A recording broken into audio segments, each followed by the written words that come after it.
Hey everybody, Doug here. Welcome back to yet another board game channel and yet another playthrough of Eldritch Horror. I tend to do this twice a year and it's time for the second go this year. So, you already know who I'm going to be fighting. I don't, because we're going to do everything completely at random. But doing things in order following the setup in the booklet means we are going to start by choosing our investigators. Alright, here's the ones left that I have yet to use. Oh, we're going to give it a shuffle and draw 4 from the bottom. And see who we will get. Okay, so from the bottom we're going to get Leo Anderson, Expedition Leader. Preston Fairmont, the Millionaire. Calvin Wright, the Haunted. And Marie Lambeau, the Entertainer. Alright, so I will gather their stuff and we'll go over our investigators' backstories and what they can do and what they have. But wait! First, silly me, I forgot to draw a prelude card.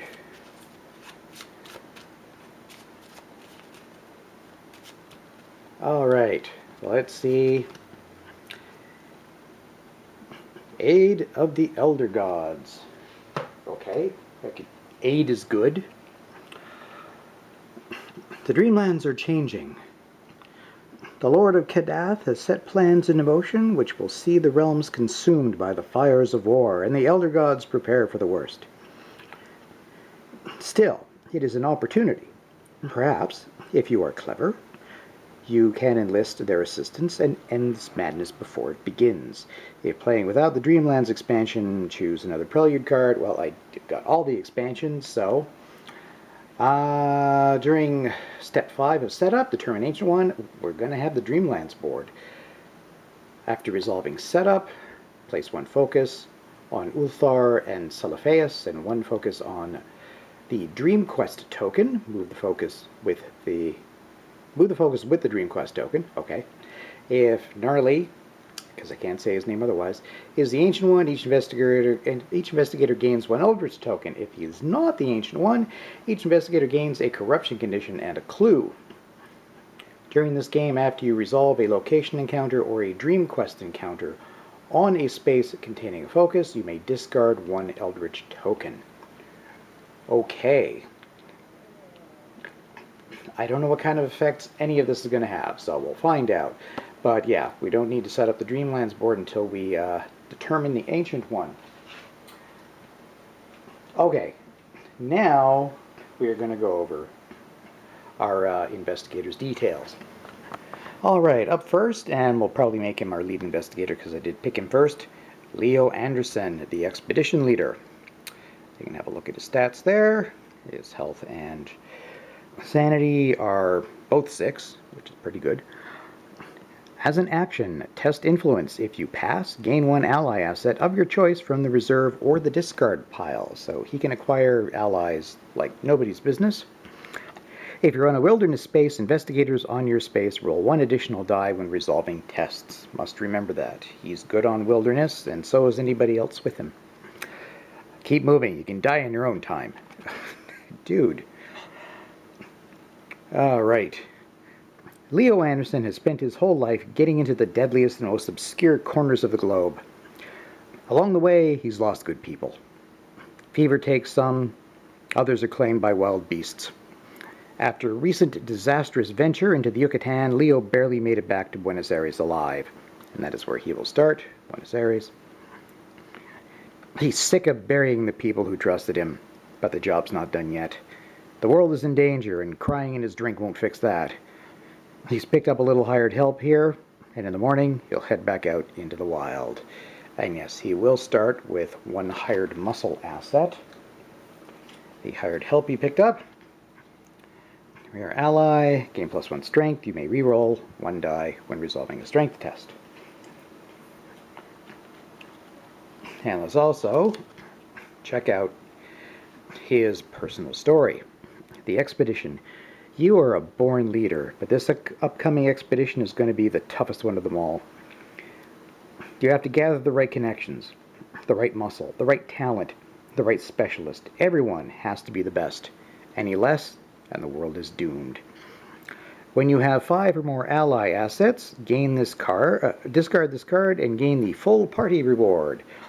When another investigator is defeated or devoured, discard this card and gain the all your fault consequence. Well, we want to avoid people getting devoured anyway. So yeah, he's going to use his ally ability to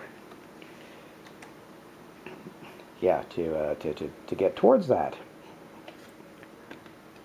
Up next, we have Preston Fairmont, the millionaire. You can always use a millionaire's help. You can see all of his stats. His will's not very good, but his influence is wicked. As an action, you and another investigator on your space may each perform an acquire assets action and or a gather resources action. Okay, so when he does that, somebody else on the space can do it as well. Okay? Once per round, when you gain an asset from the reserve or deck, recover 1 sanity. Having stuff makes him feel better. My money, my legacy, my problem. Let me handle it my own way. See, he'll be starting in Istanbul. Born with a silver spoon in his mouth, Preston was doted upon by his parents and by all accounts should have lived a prosperous life free of worry and hardship. When his father died, he inherited an unimaginable fortune. But there are some things money cannot buy. Downtrodden and depressed, Preston wasted money on gambling and women. Until one night, a seance performed by one of his girls brought him into contact with the spirit of his father and shed a disturbing light on the source of the family fortune. He will start with 1 fine clothes asset. Each 6 you roll when performing an acquire assets action counts as 2 successes. So he's gonna be our shopper. And his personal story. Wealth without work. You have been fortunate, far more fortunate than most. Ever since you began to question the origin of your family's fortune, you have been thinking of ways to share your wealth with others and atone for your family's sins. After you or another investigator performs an acquires assets action, if that investigator has 8 or more assets, discard this card and gain the philanthropy reward. So we want somebody to have 8 assets. And it can be us or anyone else. Okay. When you only have 1 health or 1 sanity, oh dear, discard this card and gain the festering greed consequence instead. Oh boy, that's okay. We want to keep him healthy. Unfortunately, that's an all too easy bad condition to run into. All right, on to our next investigator. All right, next is Calvin Wright, the Haunted. He's got pretty good stats there, 7 and 7. His will, much like Preston's, is kind of pitiful. Action. You may trade any amount of health and or sanity with another investigator on any space. They then perform 1 additional action. Oh, we may want him to hang out with Preston to keep him nice and healthy. If you would impair a skill or discard an improvement token, you may recover 1 health and 1 sanity instead. So yeah, he doesn't have to lose improvements or get impaired. Nice. I can contain the darkness within me. I know I can. He will also be starting in Buenos Aires, along with Leo Anderson. Sometimes life gives you a choice. Accept the lot which is given to you, or stand up for who you are and what you believe in. Calvin chose the latter. On the edge of death, bleeding out on the side of a dirt road, a vision came to him. A terrifying vision of the earth sundered, and Joao, sorry if I'm mangling that, the love of his life turning to ash in the vortex of a blazing inferno. Then Calvin made another choice. He reached out to the darkness and pulled it within him. He would not die, not today. The world needed him. Joao needed him. Okay, so he's drawn darkness into him, which is why he's haunted. So he's going to start with a spirit dagger. He's going to start with a corruption condition and a clue and a resource. So let's look at those things. Well, we know what clues and resources look like. So he's got himself a spirit dagger. Item, weapon magical, gain +1 will and +2 strength during combat encounters. That's good. Let's see, how does corruption work? It's a bane. There's a surprise. You may gain 1 Eldritch token to re-roll 1 die when resolving a test. Ooh. Yes, the promise of power. If you would gain a boon condition, discard this card instead. Okay, so if we can get him blessed or something, we can lose this. And on a reckoning, we will gain an Eldritch token and then flip the card. Oh, given our prelude and the fact that it involves a lot of Eldritch tokens, that could be bad. All right, well, let's see what his personal story is. If it's something we can do. A friend indeed. You are stronger than the evil that has infected you, stronger than the forces that pursue you, stronger than the circumstances which surround you, and you will not let them down. Not today, not ever. After performing your action ability, if you gave another investigator a total of 6 or more health and or sanity, discard this card and gain the Calvin's Will reward. So, okay, so they mean like 6 over time, right? Because I think you can only... Oh, you can trade any amount. Oh, I wonder if that has to be all at one. I'll have to look that up before we start actual play. Then, or when another investigator is defeated or devoured, something we really want to avoid anyway, discard this card and gain the Calvin's Demon's consequence. And yes, we've given him a clue and a resource. All right, last investigator. Right, and investigator number 4, Marie Lambeau, the entertainer. You can see her stats there. Action. Perform an action you have already performed this round. She can do the same thing twice. Nice. If you would spend or lose sanity as part of a spell effect, you may spend or lose 1 fewer sanity as part of that effect. That would be very useful. I used to sing as grand-mère made potions and charms. So she will be starting in Southeast Asia, also known as Space 20. Marie has come a long way from the Louisiana marshes of her youth. These days, the smoky velvet sings the blues in elegant nightclubs around the world, but it was grand-mère's dying wish that sent Marie to the kingdom of Sarawak, where an old evil had returned. Marie doesn't believe she can help, but only a fool didn't listen to grand-mère. Now memories of strange nursery rhymes she used to recite have begun flooding back. People called grand-mère a witch. Maybe Marie's got some witchcraft in her blood, too. So she will start with a ritual dagger and a voice of Ra spell. We'll have a look at those. The ritual dagger, item, magical weapon. Once per round, you may gain +1 lore when resolving a spell effect, or +2 strength when resolving a combat encounter.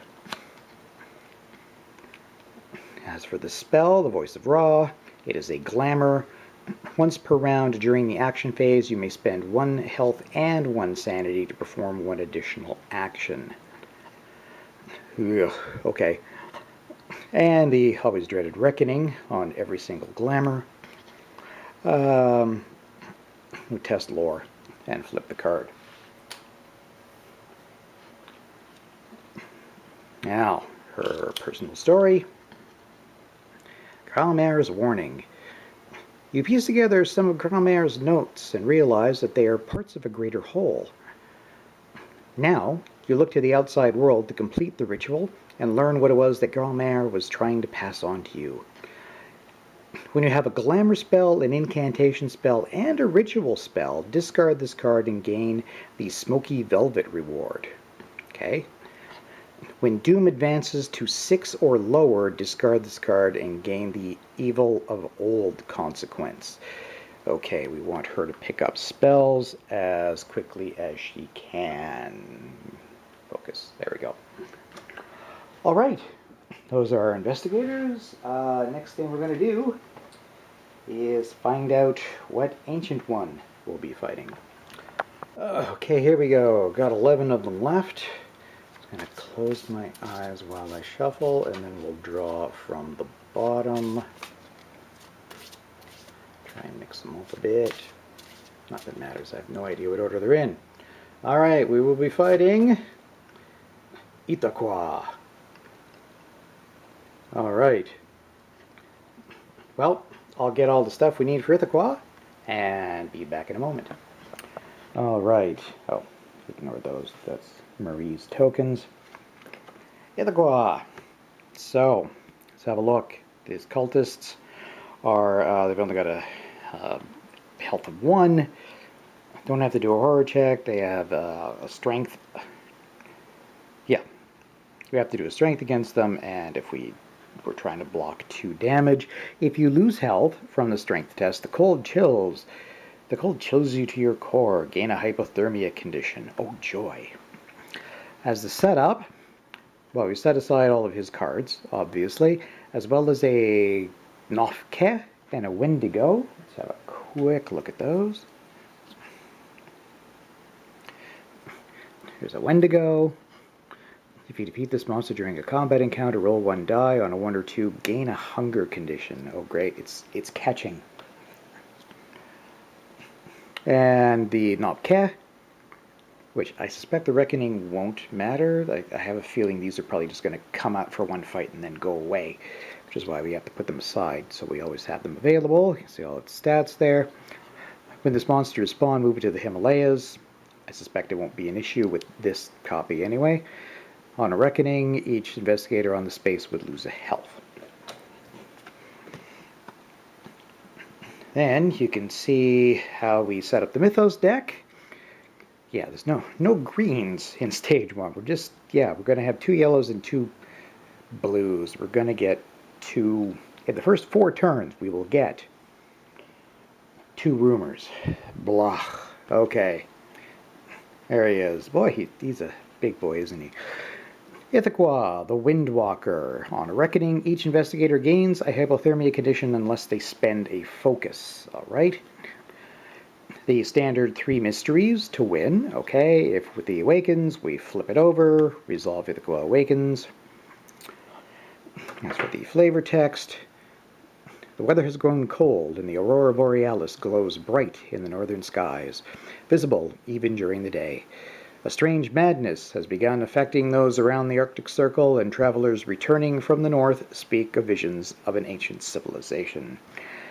So I suspect our mysteries are going to send us north. Yeah, the Arctic Circle. At this point in the setup, as indicated by our Aid of the Elder Gods prelude, during step 5, which this is, determine the Ancient One, set up the Dreamlands sideboard. So let's do that. Okay, here's the Dreamlands sideboard. Rules. Well, we needed to set aside 4 monsters. Set aside a Moon Beast. Look at its stats. You may discard 1 item possession instead of resolving the strength test, because that's kind of tough looking. A Night Gaunt. Oh, I love those. They carry you around all over the place. If it sticks around for a Reckoning, if there's an investigator on the space, move him and this monster 1 space, and he becomes delayed. Otherwise, move this monster 2 spaces towards the nearest investigator. They hunt us down if they stay on the board. A Ghoul. If you lose health from the strength test, gain a paranoia condition. And a Zoog. Funny looking little thing. Not incredibly hard to fight. If you fail the observation test, though, you discard one item. Ooh. And if it's still around on a reckoning, move it to the nearest investigator, who then discards one item possession. Ugh. Right. So we got the usual local, uncharted, and in this case, ship paths. When an investigator that is not on the Dreamland sideboard performs a rest action, they may spend a clue or test will -1. If you pass or spend the clue, move to the enchanted wood, way up there. Each space containing a dream portal, we'll place those in a minute, is connected by a local path to the space that corresponds to that dream portal, and you can move on local paths, on one local path for free, or is it any local path, any number? Got to double check. For free without using an action. If a gate would spawn on a space containing a dream portal, spawn that gate on the space that corresponds to the dream portal instead. Right, so anything that would spawn on the main board connected to one of these will instead spawn on the matching one here. That could get awkward. Anyway, other things we need to do for the basic setup. I've added the clues and the gates that come with it. There's these dream quests, which I'm going to flip it upside down so I can't see which one it is. On top, much like the expeditions, we'll put on top. So the dream quest token, this thing, will appear in the underworld, so we have an optional quest there. Now we will place those dream portals over on the main board. Okay, so we're going to reveal gates to see what locations these are connected to. Supposed to do it randomly. Before we choose, we'll just say it's in this order. The first one we pick will be Unknown Kadath, then Underworld, then the Moon. And we'll get to leave these face up because we have they're going to stay in the same order. So the Heart of Africa will be able to connect to Unknown Kadath. Rome can lead to the Underworld. And Tokyo, way over here, as a portal to the moon. So we'll leave them, we get to leave them like so. I had to watch somebody else's setup to make sure I got that right. Yeah, that is that. But now we have, I think, yes, we have extra set up on the Dreamlands board because of our prelude. Although technically we don't do that yet. We're supposed to, it does say after resolving setup, so we're supposed to finish everything else first. So we're going to place, let's remind myself of the order of things in the book. Right, place the Doom token on 13 for Ithaqua.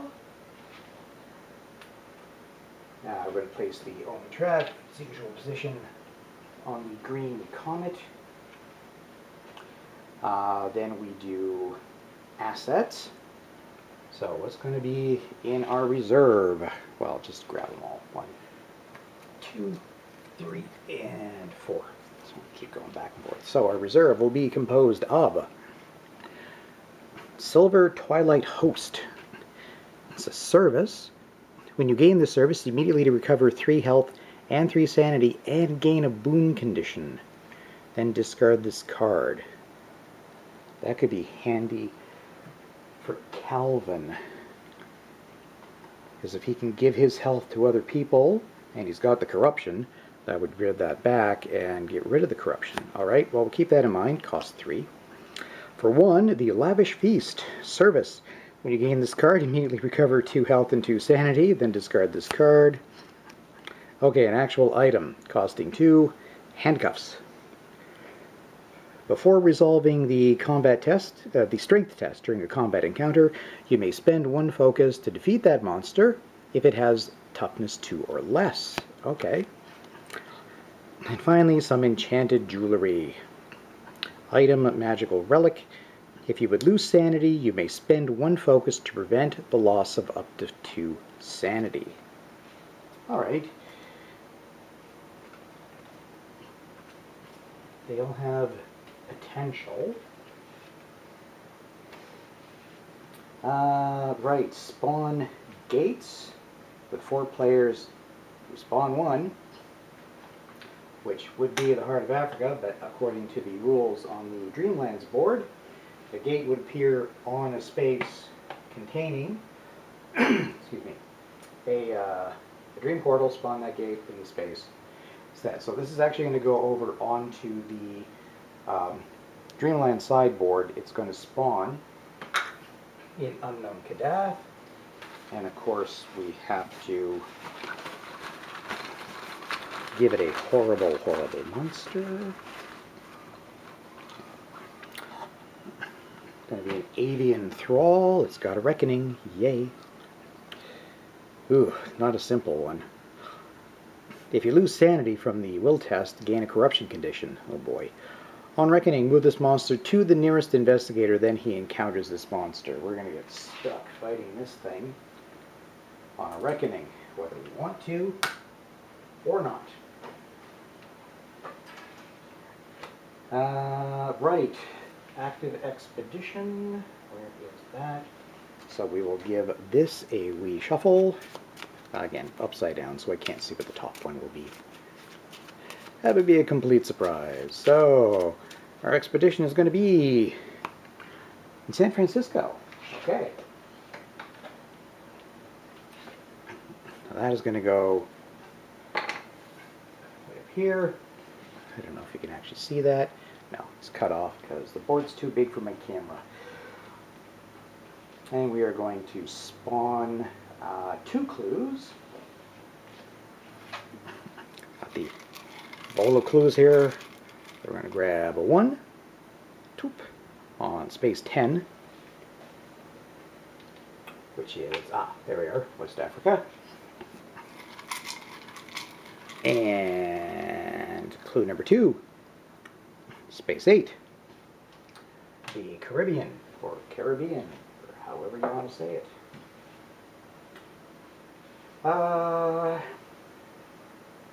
Spawn the gates, active expedition clues, and I'll finish tidying up Ithaqua's cards, and we will draw his mystery. Okay, Ithaqua's mystery cards. So our first mystery is going to be supplying the North. Picture. The increasingly harsh winter has disrupted the vital flow of basic necessity to those cities and towns in the northern hemisphere that are now cut off from the world by the deluge of ice and snow. When this card enters play, place 1 Eldritch token on each of the following spaces: 4, 9, 19, and Tunguska. When an investigator on a city space performs an Acquire Assets action, he may spend 2 successes to gain a Provisions unique asset. At the end of the Mythos phase, each investigator on a space containing an Eldritch token may discard 1 Provisions unique asset and spend 1 clue to place that Eldritch token on this card. Then, if there are Eldritch tokens on the card equal to half the investigators, so we only have to do it twice, which is good because this is complicated. Solve this mystery. Okay, well, you don't need to see me just sticking Eldritch tokens on the board. I will do that. So we need to spend 2 successes to get provisions. Take those provisions and a clue to one of those spaces. Be there at the end of the Mythos phase. and spend them to put something on here. Okay, wow. That is a multi-step process. But again, we only have to do it twice. Okay, we are still not quite done because we have a little bit left to do because of our prelude. Okay, after resolving setup, place one focus on Ulthar and Celiphaeus and one focus on the Dream Quest token, which sticks with the Dream Quest token. No, Gnarly is not the ancient one, so we ignore that. So let's do that. So one on Ulthar, one on Celiphaeus, and one on our Dream Quest. If Gnarly is... oh boy, if Gnarly is not the ancient one, each investigator gains a corruption condition and one clue. Well, Calvin's already got one. So it doesn't say anything about... yeah, it's not like a curse where if you gain an extra one, it flips and something horrible happens. So yeah, I will off camera give everybody corruption and a clue, so at least Calvin will have 2 clues to begin with. Then, during this game, after you resolve a location encounter or a Dream Quest encounter on a space containing a focus, you may discard 1 Eldritch token. Okay? So if we go to those places, we can lose Eldritch tokens that might crop up on us. Okay, we'll have to see how that plays out. So I'll do that last little bit, and we will wrap up this really lengthy setup. Okay, that is done.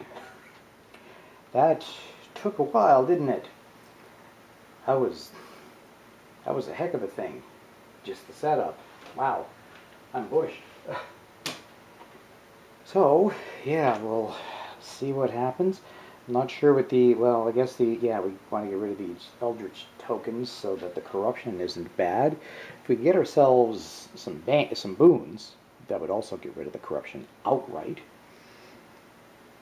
But on the other hand, everybody getting an extra clue to begin with sort of helps us with our first mystery, because we need a clue as well as the provisions. So yeah, we'll get Preston to pick up provisions like crazy.